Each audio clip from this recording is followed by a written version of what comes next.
My father gave me a bouquet of flowers. मेरे पिता ने मुझे फूलों का एक गुलदस्ता दिया। I gave my friend a bunch of grapes. मैंने अपने मित्र को अंगूरों का एक गुच्छा दिया।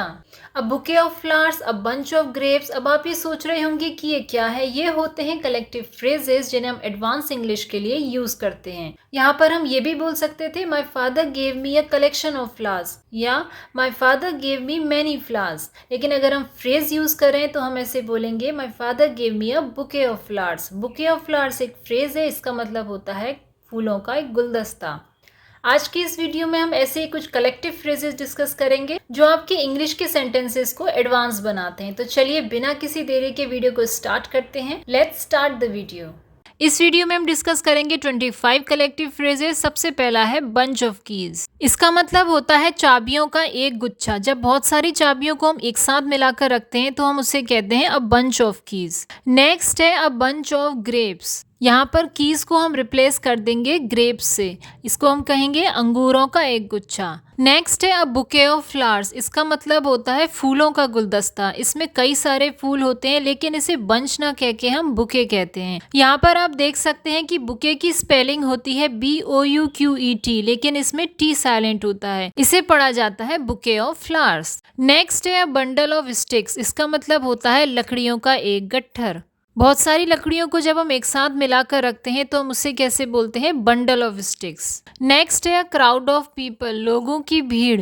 बहुत सारे लोग जब एक जगह इकट्ठा होते हैं तो उसे बोला जाता है क्राउड। ये बन जाएगा a crowd of people. Next है चेन ऑफ माउंटेन्स। इसका मतलब होता है पहाड़ों की श्रृंखला। नेक्स्ट है अ फ्लॉक ऑफ शीप। बहुत सारे शीप एक साथ आते हैं तो उसे कहते हैं फ्लॉक ऑफ शीप, भेड़ों का रेवड़ या झुंड।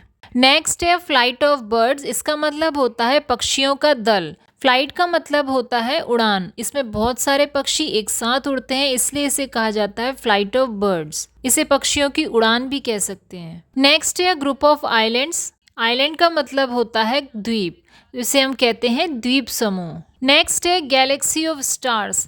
तारों का समूह को हम गैलेक्सी ऑफ स्टार्स कहते हैं। अ ग्रोव ऑफ ट्रीज। इसका मतलब होता है पेड़ों का झुंड। बहुत सारे ट्रीज जब एक साथ लगे होते हैं तो उसे गैंग या ग्रुप नहीं कह सकते, उसे हम ग्रोव ऑफ ट्रीज कहते हैं। नेक्स्ट है अ गैंग ऑफ लेबरर्स। इसका मतलब होता है मजदूरों की टोली। लोगों के समूह को टोली कहते हैं इसलिए यहाँ पर यूज हुआ है मजदूरों की टोली, यानी कि a gang of labourers. Next है अ हर्ड ऑफ डियर। हिरणों के झुंड को हम हर्ड ऑफ डियर कहते हैं। नेक्स्ट है a herd of swine. Swine का मतलब होता है सुअर। सुअरों के झुंड को हम अ हर्ड ऑफ स्वाइन कहते हैं। नेक्स्ट है अ हाइव ऑफ बीज। मधुमक्खियों का समूह। यहाँ पर हम बीज भी यूज कर सकते हैं और हनी बीज भी यूज कर सकते हैं, दोनों का मतलब है मधुमक्खियाँ। नेक्स्ट है अ हर्ड ऑफ कैटल। इसका मतलब होता है जानवरों का झुंड। नेक्स्ट है अ हीप ऑफ रबिश। किसी भी चीज के ढेर को हीप बोलते हैं और रबिश का मतलब होता है बेकार चीज, तो इसका मतलब हो गया कूड़े का ढेर। ऐसे ही है next a heap of stones और सैंड। इसका मतलब हो गया बजरी या रेते का ढेर। नेक्स्ट है a pack of hounds. Hounds का मतलब होता है शिकारी कुत्ते।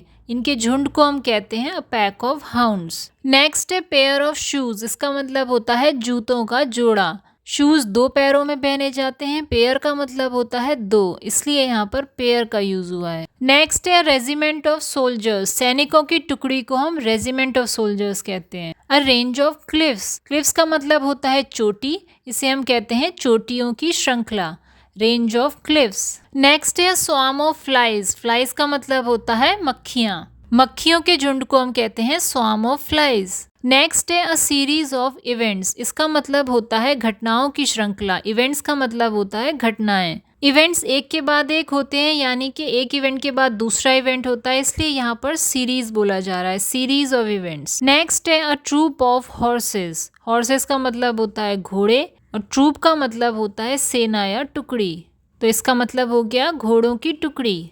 ये थे कुछ कलेक्टिव फ्रेजेस। आई होप ये वीडियो आपको पसंद आई होगी। अगर ये वीडियो आपको अच्छी लगी तो इसे लाइक जरूर करें। ऐसे फ्रेजेस यूज करके आप अपनी इंग्लिश को एडवांस कर सकते हैं। कोई भी क्वेरी है तो कमेंट बॉक्स में कमेंट करके बता सकते हैं। तब तक के लिए मिलते हैं नेक्स्ट वीडियो में। Keep speaking and keep practising English.